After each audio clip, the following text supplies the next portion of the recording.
ಮಾಡಬೇಕು? ಒಟ್ಟು 9 ಜನರ ಚೀಲನ ಹೊಟ್ಟೆ ಚೀಲನ ನಾನು ತುಂಬಿಸಬೇಕಾಗಿತ್ತು.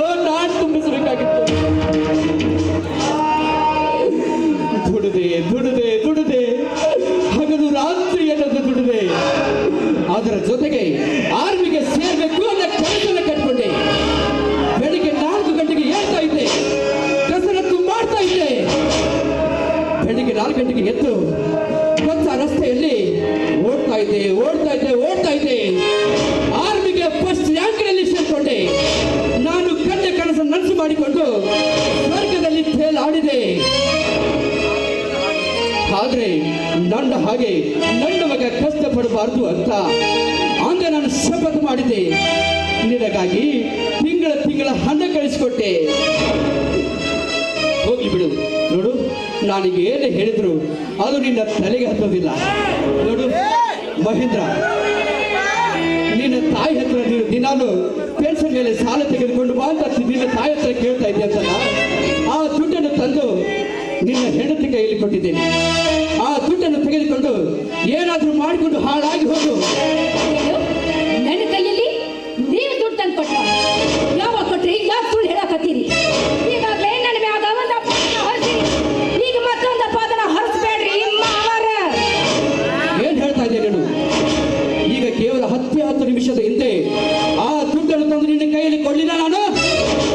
ಆ ದುಡ್ಡನ್ನು ತಂದು ನಿನ್ನ ಗಂಡನ ಕೈಯಲ್ಲಿ ಕೊಡೋದು ಬಿಟ್ಟು ಈ ರೀತಿ ಪಟ್ಟು ಮಾತಾಡ್ತಾ ಇದ್ದೀಯ.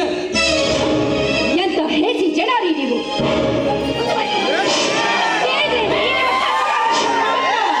ನೋಡಮ್ಮ, ಬಾಳಿಕೆ ಆಗ್ತಿದೆ. ಕುಡಿಯೋದಕ್ಕೆ ನೀರು ತಂದು ಕೊಡು ಅಂತ ಕೇಳಿದ್ರು. ನಾನು ನೀರು ತಂದು ಕೊಟ್ಟೆ. ಆದ್ರೆ ಮಗಳ ಹೆಂಡತಿ ಅನ್ನೋದನ್ನು ಲೆಕ್ಕಿಸಿ ನನ್ನ ಕೈ ಹಿಡಿದು ಸರ್ದ ಕರೆದ್ರು ರೀ. ಈಗ ಅದನ್ನ ಮುಚ್ಚಿಡೋದಕ್ಕಾಗಿ ನನ್ನ ಕೈಯಲ್ಲಿ ದುಡ್ಡು ತಂದು ಕೊಟ್ಟೆ ಅಂತ ಆ ಸುಳ್ಳು ಅಪಾದನ ಹೊರಿಸ್ತಾ ಇದ್ದಾರೆ. ಬೇಕಾದ್ರೆ ನಾನು ನೀರು ತಂದು ಕೊಟ್ಟು ತಮಗೆ ಅಲ್ಲಿ ತೋಟಿ ಫಲ ಹಿಂದೆ ಇದೇ ರೀತಿ ಸುಳ್ಳು ಹೇಳಿ ಎಷ್ಟು ಮನೆ ಬಾಗಿಲಿ ಕಳ್ಳಿ ಹಚ್ಚಿ ಬಂದಿದ್ಯಾ. ಈಗ ನೀನನ್ನು ಜೀವ ಸಹಿತ ಬಿಡುವುದಿಲ್ಲ.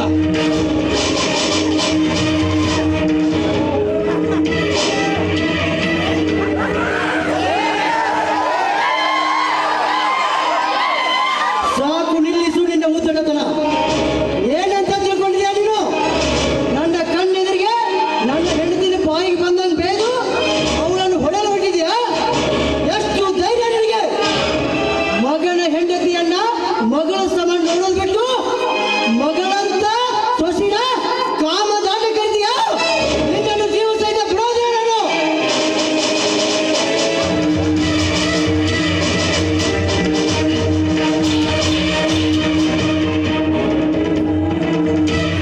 ಸುಮತಿ, ಸರಿ ಆಚೆ. ನೀನು ಇವನನ್ನು ಸುಮ್ಮನೆ ಬಿಡುವುದಿಲ್ಲ. ಸರಿ ಆಚೆ.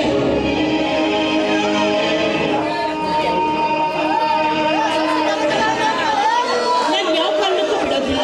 ದಯವಿಟ್ಟು ಅವರನ್ನ ಕ್ಷಮಿಸ್ಬಿಡಿ. ನಿಮ್ಮಪ್ಪ ತಪ್ಪು ಮಾಡಿದಾರಂದ್ರೆ ನೀನು ನಂಬ್ತೀಯೇನು? ನಿಮ್ಮಪ್ಪ ತಪ್ಪು ಮಾಡಿಲ್ಲ. ನನ್ನ ಮಾತು ಕೇಳು.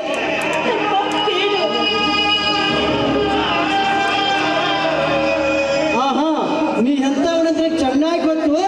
ನಿನ್ನಂತವನ ಈ ಮನೆಗೆ ಇಟ್ಕೋಬೇಕಾ? ನಿನ್ನಿಂದ ನೀನ ಮನೆ ಬಿಟ್ಟು ಹೊರಗೆ ಹೋಗ್ತೀವ ಅಥವಾ ಕಡ್ಕೊಂಡು ಪೊಲೀಸ್ ಸ್ಟೇಷನ್ ಫೋನ್ ಹಚ್ಚಿ ಪೊಲೀಸರಿಗೆ ಕಳಿಸ್ಬೇಕು. ಭಟ್ಟಿ ಮಗನೇ, ನಿನ್ನ ಮುಷ್ಟಿ ಮಾಡಿ ಹೊಡೆದ ಅಂದ್ರೆ ಬಾಯಲ್ಲಿರುವ ಹಲ್ಲುಗಳ ಮುಂದೆ ಹೋಗಿರ್ಬೇಕು. ಏನು ಪೊಲೀಸ್ ಸ್ಟೇಷನ್ಗೆ ಫೋನ್ ಹಚ್ತೀಯಾ? ಹತ್ತಲೆ ಫೋನ್.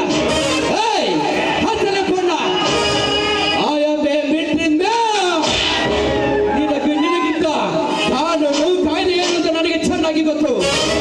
ನಾನು ಈಗಲೇ ಮನಸ್ಸು ಮಾಡಿದ್ರೆ ನಿನ್ನ ಒಂದು ಮನೆಯಿಂದ ಹೊರಗೆ ಹಾಕ್ತೀನಿ. ಏನಂದೆ ನೀನು? ನನ್ನನ್ನ ಈ ಮನೆ ಬಿಟ್ಟು ಹೊರಗೆ ಹಾಕ್ತೀಯಾ?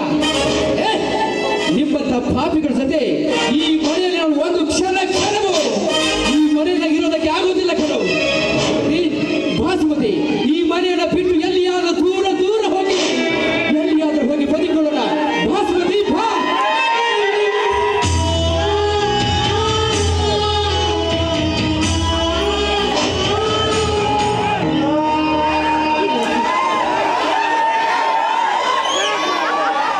ನಾನು ಎಲ್ಲಿಗೂ ಬರೋದಿಲ್ಲ. ದಯವಿಟ್ಟು ನನ್ನ ಕ್ಷಮಿಸ್ಬಿಡಿ ಅಂದ್ರೆ ನನ್ನ ಕ್ಷಮಿಸ್ಬಿಡಿ. ತಪ್ಪು ಮಾಡಿದ್ರೆ ನೀನು ನಂಬ್ತೇನೋ? ಅವ್ರು ತಪ್ಪು ಮಾಡಿಲ್ವೋ?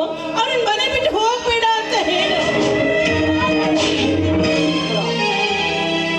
ಅಂದ್ರೆ ಏನವ ನಿನ್ನ ಮಾತಿನ ಅರ್ಥ? ನಿನ್ನ ಗಂಡ ತಪ್ಪು ಮಾಡಿಲ್ಲ, ನನ್ನ ಹೆಂಡತಿ ತಪ್ಪು ಮಾಡಿದ ಹಾಕತ್ತಿ. ನಾವು ಮಾಡಿದ ಗಳಂದಾರಿ ಕೆಲ್ಸಕ್ಕ ಅವ್ರು ಕರೆದ ಕುಂದಿರ್ಸಿ ಮಾಲಿ ಹಾಕಿ ಸನ್ಮಾನ ಮಾಡ್ಬೇಕಾಯ್ತಲ್ಲ. ನೋಡ್ತಾ ಇರು, ನಾನು ಒಳಗೆ ಹೋಗಿ ಫ್ರೆಶ್ ಆಗಿ ಬರ್ದಕ್ಕ ಅವ್ನ ಮನೆ ಬಿಟ್ಟು ಹೋಗಿರ್ಬೇಕ. ಇರ್ಲಿಕ್ಕಂದ್ರ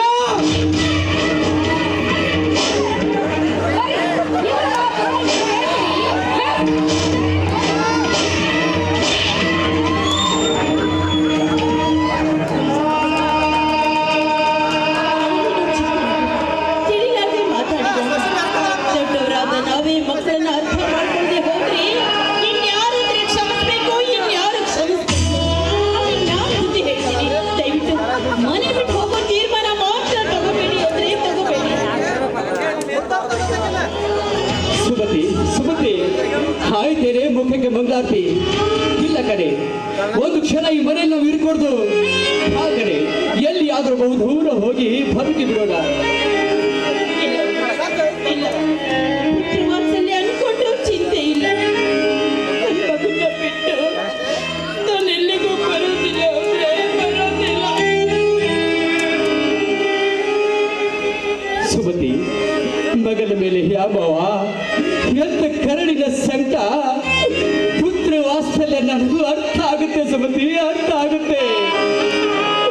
ಮಗನ ಮೇಲೆ ವ್ಯಾಮೋಹ ಬಹಳ ಒಳ್ಳೆಯದಲ್ಲ ಅಂತ ನಾನು ಯಾವತ್ತೂ ಹೇಳಲಾರೆ. ಯಾಕಂದ್ರೆ ಈಗಾಗಲೇ ನಿನಗೆ ಅದರ ಅರ್ಥ ಗೊತ್ತಾಗಿದೆ ಸುಮತಿ, ಗೊತ್ತಾಗಿದೆ.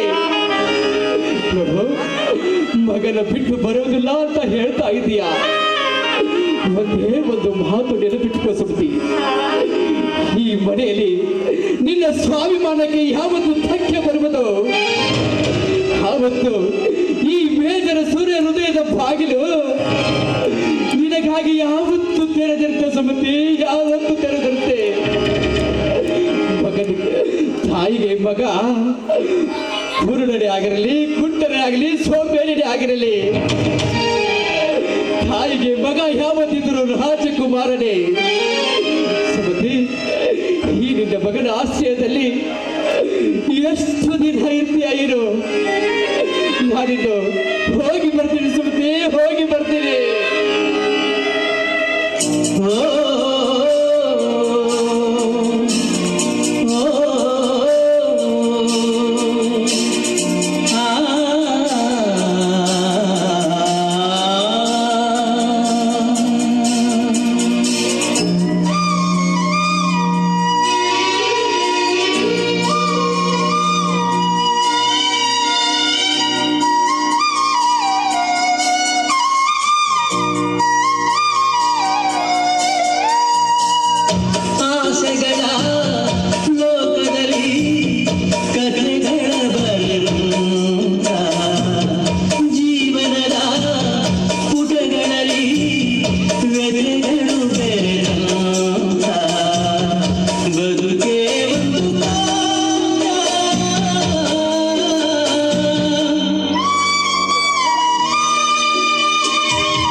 ಒಂದು 5 ಮಿನಿಟ್ ಎಲ್ಲರೂ ಸಹಕರಿಸ್ಬೇಕು.